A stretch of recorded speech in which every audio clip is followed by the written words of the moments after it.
Excitedly, we've been invited to close the Investor and Pensions Europe conference, which is the first time a natural capital speaker has closed one of the biggest investment events in Europe. Incredibly exciting.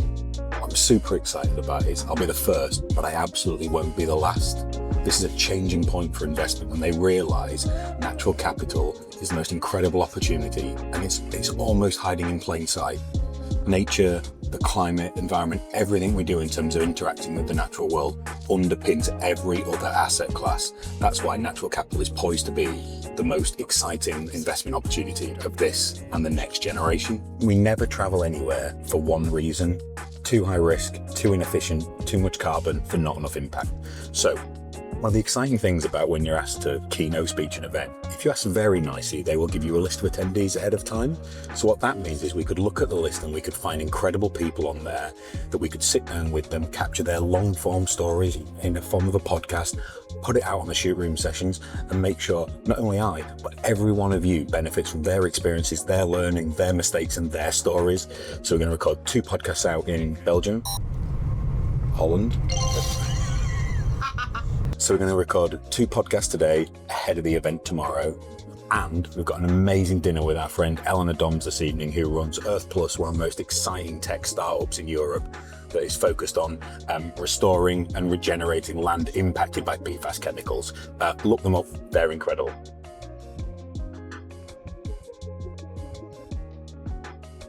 We were literally just talking about this on the way over. So I've got Elle with me. Ben, can we show Elle? And that is perfect. That sums up what it's like to travel with Elle. And Ben is, of course, behind the camera. We were talking about this on the train over. We wouldn't do this in the UK, and it's mad. They've integrated wind farms into the fabric of the environment. Industrial areas with like inland wind farms. We need to do more of that. We just aren't using land in a sophisticated, integrated, multifaceted way. In fact, segues beautifully onto my speech tomorrow. I'm going to talk about how we think about value in natural capital through a triangle. Yes, the land itself. We then stack natural capital on top of that, be it carbon, BNG, and future nature credits. Then we have renewable energy, then the built property infrastructure, which for us includes a rent roll of people who live in those communities. It includes ecotourism, and it includes future planning permission, and then regenerative agriculture on top of that. So in the same way that we're seeing land used in Europe, we build that same value stack triangle. That's how we think of natural capital.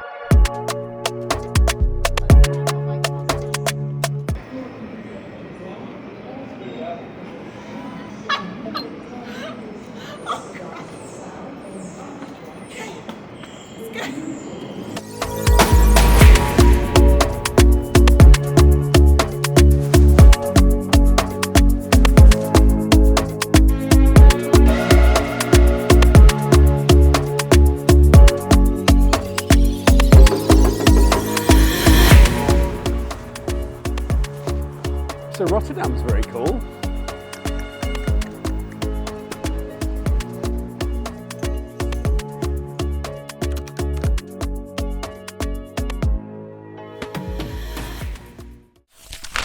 I just don't have the bandwidth for another decision because I've used all those credits up today. How many kids do you have? 2. 2. Yeah. So it's easy, right? Yeah. It's like holidays. You haven't met my son. my oldest 2 kids been on I don't know how you call it, like a tent. Is it like where they like camping for 2 weeks? Yeah. And then we had only 2 kids. It was like it's so easy, easy for us. Thank you. It's been an absolute pleasure. Much. Really enjoyed the conversation. Thank you. Thank you very much. When you're thinking about an investment, what proportion of the decision is based on the landscape and what is based on that person and that partner? Yeah, so we come at it a few different angles. So we do a lot of top-down research looking at particular geographies and then particular sectors of, let's say, farming or forestry where there is an investable case, and that's not everywhere, because some places maybe you're not allowed to buy land, maybe for good reason, or it's too expensive, or you're growing a crop which is not very economic and there's no real good return. So there's a certain amount of top-down analysis to find. In that level, are you factoring in climate risk to those decisions as well? Yep, climate risk and production potential and a lot of different things go into that. So it is an interesting sector. But then we very quickly flip over to can we find great farmers or foresters who actually are doing things in a regenerative ecological way, who've proven it at a certain scale. and we can help scale it up. So it very quickly flips over, and we have what's called a farmer first approach, in particular in agriculture, where we actually now don't invest until we found that partner on the ground. That was an absolute treat. Yeah, no, I really enjoyed it. Really appreciate it. Great.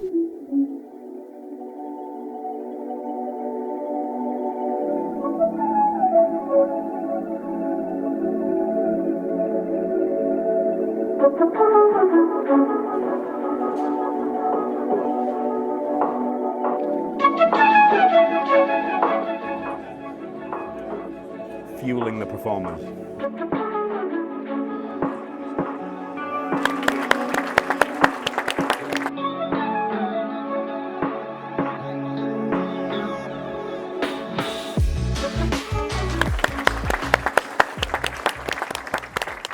So in the last 3 years, we've built a portfolio that pretty much pulls together every theme you've heard about this morning. It spans 50,000 acres in the UK, valued around £300 million. And we've done that in 3 years through a vision of scaling conservation. Underlying all of this is a proprietary data platform, system and model. So we only work in the UK as well at the moment, but that's soon about to change.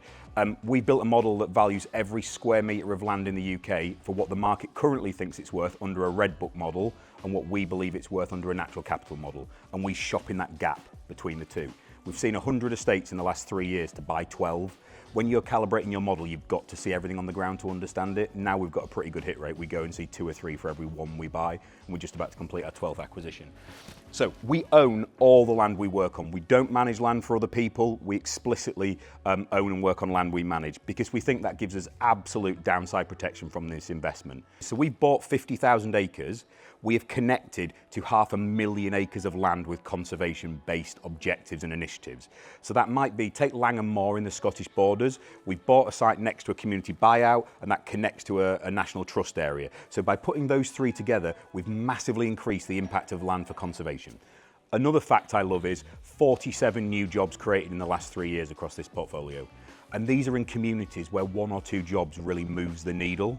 In that same Blackburn and Hartsgarth community, there are 500 people that live in a 20-mile radius, and we've hired 3 people there. That's significant for those communities that otherwise wouldn't have moved on those things. That's the plan of attack.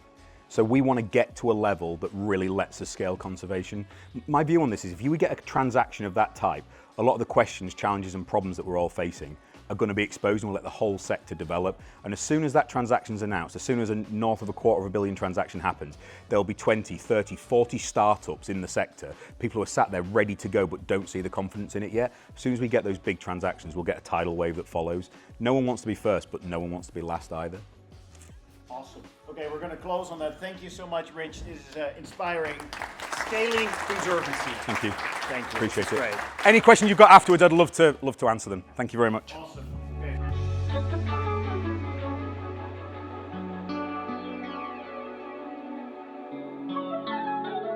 But it comes back to every aspect that Owen talked about this morning and we described. It only works. One of my rules with the team is how you do anything is how you do everything. If you do not deliver everything to a standard of quality, it doesn't work.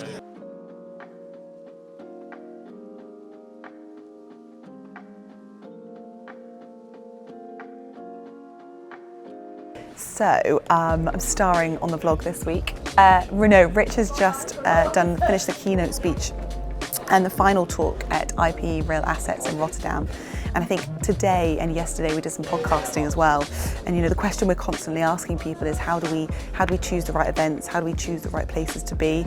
We don't just take these decisions lightly in traveling, especially when it's overseas. We've done the Eurostar to get here into Rotterdam, but we want to ensure that we're going to the right places. And it takes a huge amount of work behind the scenes. We're looking in and trying to understand who's in the room, who is Rich just talking to? Is that investor focus? Is it environment focus?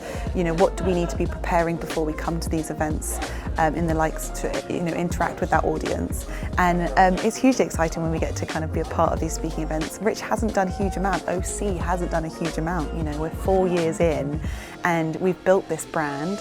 The rest of the team have built this portfolio, and now we're looking at, where do we need to be talking about this and in what rooms to what people? And on that note, we have taken the decision to head to New York Climate Week. First time we've ever done it, first time we're heading to America, but we cannot wait to see the impact, the events, the speaking opportunities and the podcast we record over there. So see you in the next vlog.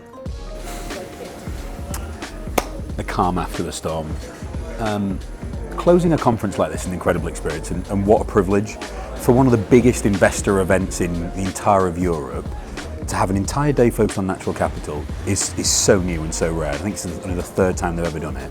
And to be invited to close the entire event and with an invitation to bring excitement, enthusiasm and hope to the sector was such a privilege, so thank you. Thoroughly enjoyed the conversation with Nils. Hopefully we'll put some of that in the vlog before this so you can see it. What I was able to do is to bring the theme of the day together, pull together the fact of land being a key element of this, the fact that professionalisation and quality was becoming such a theme for the sector.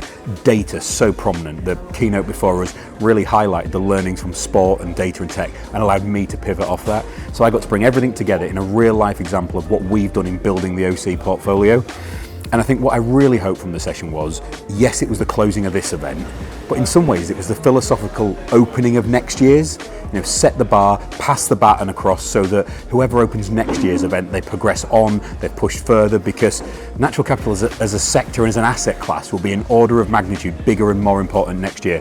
And it needs to be, and we're going to do our part to play in that. And it's a challenge really, it's a challenge for the sector to come along, have more scale, more pace, more ambition, be more audacious and achieve more for people and the planet. And I think probably one theme that came through the entire day stronger than most was no longer a profit and purpose opposites. They're so correlated, and that was awesome. Keep a watch out on our channels, and you'll be soon seeing the next vlog to come from all the team at Oxygen Conservation. Keep a watch out. Yeah, I didn't know how to finish that. Keep a watch eye, ear, listen, look, keep a watchful eye, keep a listen, keep an ear out, ear to the ground, feet on the ground, feet in the sky. Do you know what, guys? Just connect with our channels, be present, be non-present, be both there and not there, be both part of the journey and distant. Connect and reconnect.